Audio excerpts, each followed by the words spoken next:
Assalamualaikum warahmatullahi wabarakatuh. Alhamdulillahilladzi arsala rasulahu bil huda wa dinil haq liyudhhirahu ala dini kullih wa kafa billahi syahida. Asyhadu an la ilaha illallah, asyhadu anna Muhammadan abduhu wa rasuluhu la nabiyya ba'da. Allahumma shalli ala Muhammad wa ala alihi wa sahbihi asma'in, amma ba'd. Fa ya ibadallah, usikum wa nafsi bitaqwallah wa ta'atihi faqad fazal muttaqun. Alhamdulillah, syukurillah, wa nikmatillah, ikhwan fillah, rahmatullah. Kalau kita bertanya, untuk apa kita bekerja? Untuk apa seorang pelajar belajar? Seorang mahasiswa kuliah? Seorang pedagang berdagang? Seorang petani bertani?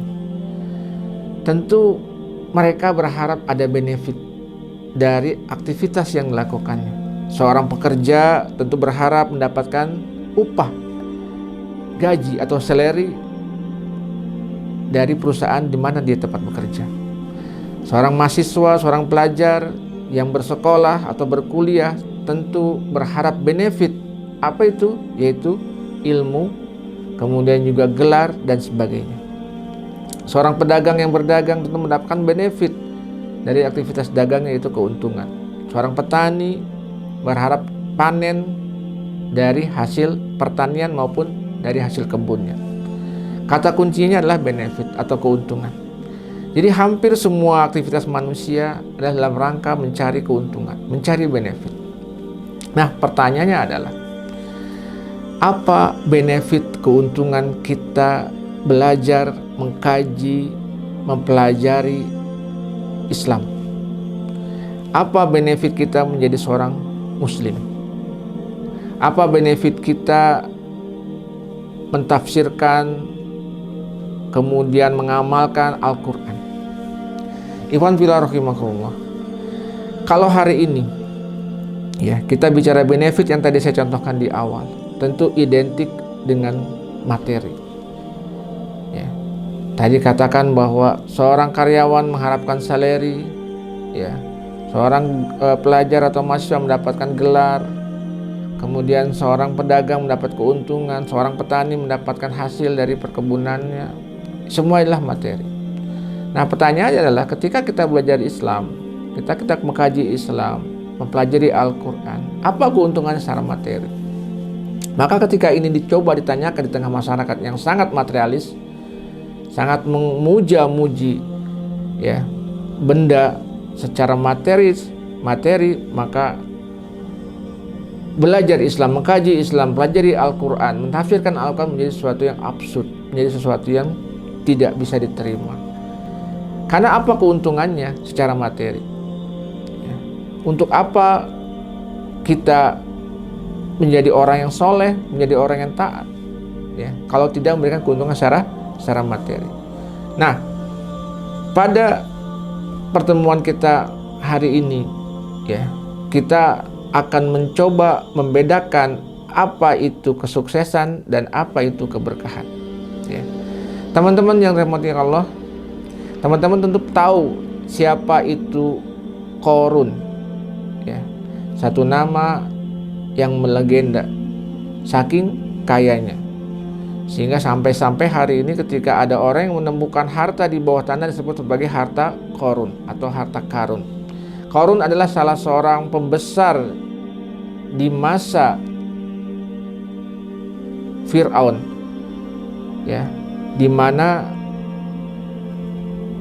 nilai kekayaannya saja, kunci-kunci tempat penyimpanan kekayaannya itu harus diangkat oleh beberapa orang. Ya.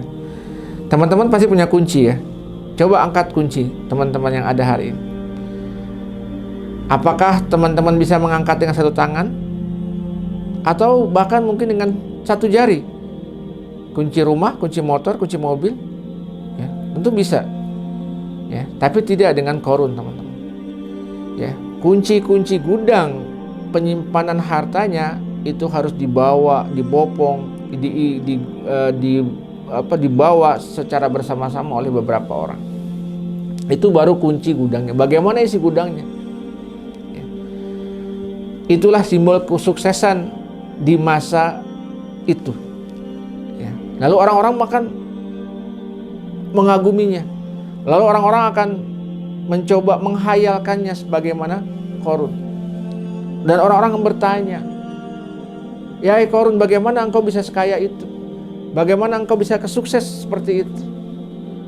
Orang-orang menjadi iri, menjadi viral, menjadi role model. Apa yang dikatakan oleh Qarun? Ya.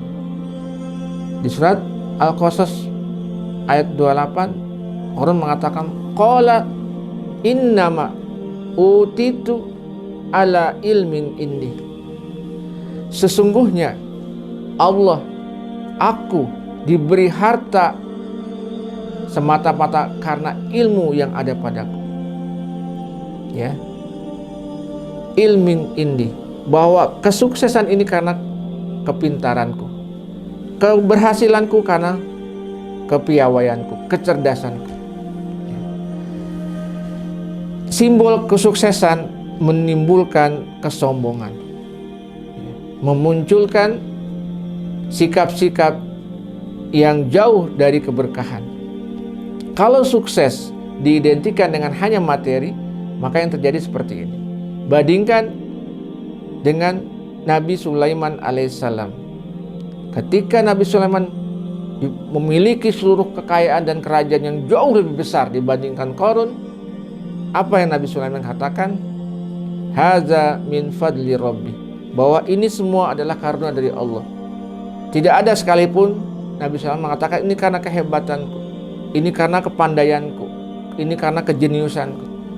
Tapi Nabi Sulaiman mengatakan haza min fadli rabbi. Nah, itulah yang membedakan, teman-teman.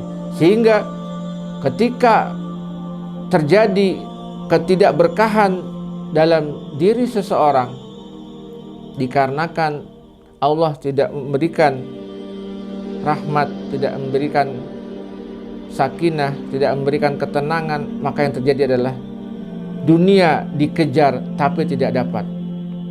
Walaupun dapat, tapi tidak akan banyak. Walaupun banyak, tapi tidak akan puas. Walaupun puas, hanya sekilas. Seperti kucing mengejar ekornya. Demikianlah perbandingan antara kesuksesan dengan keberkahan. Bil taufiq wal hidayah. Assalamualaikum warahmatullahi wabarakatuh.